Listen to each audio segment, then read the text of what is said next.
আপনাদের William Campbell America থেকে বই লিখেছিলেন যে কোরআনে ৩৮টি বৈজ্ঞানিক ভুল আছে, তো আমাকে বাধ্য হয়ে যেতে হলো।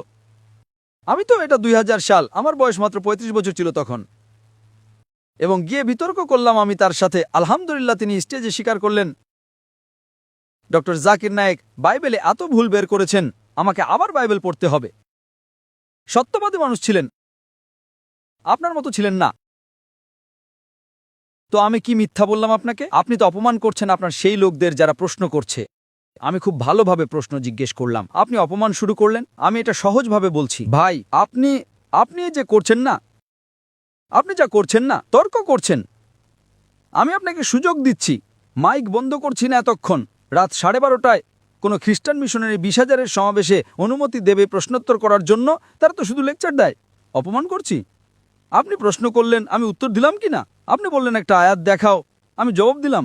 আপনার তো বলা উচিত ছিল মাশাআল্লাহ doctor Zakir Naik, thank you. আপনি থ্যাংক ইউ বলছেন না। Thank you. রাত 12:30টায় হাজার হাজার লোকের সময় নষ্ট করছেন আর বলছেন অপমান করছি।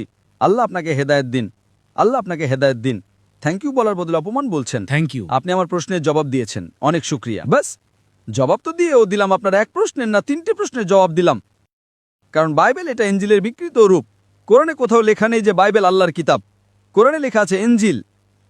আজ ইনজিল আসল রূপে আর নেই। আজ যে বাইবেল আছে তা ইনজিলের বিকৃত রূপ। তার জন্য কিছু মুসলমানের গবেষণা করা উচিত, আমি করি, এবং বড় বড় পাদ্রীদের সাথে বিতর্ক করা উচিত যাতে তারা দিনের দিকে আসে। সব মুসলমানের সময় নষ্ট করার দরকারই নেই। এবং যখন আপনি বললেন একটাও আয়াত দেখাও যা বিগড়ে গেছে, ওটা তো বলে দিলাম যে মানুষ কিতাব লেখে। আপনার 2-3টি প্রশ্নের সবকটির জবাব দিলাম। শেষে আপনি থ্যাংক ইউ বললেন। ভালো, আল্লাহ আপনাকে হেদায়েত দিন। আমি আপনাকে ভালোবাসি। আল্লাহ আপনাকে পথ দেখান যাতে আপনি সঠিক পথে আসেন। আপনাকে অনেক ধন্যবাদ। আমি আপনার জন্য যিশুর নামে প্রার্থনা করব। ধন্যবাদ।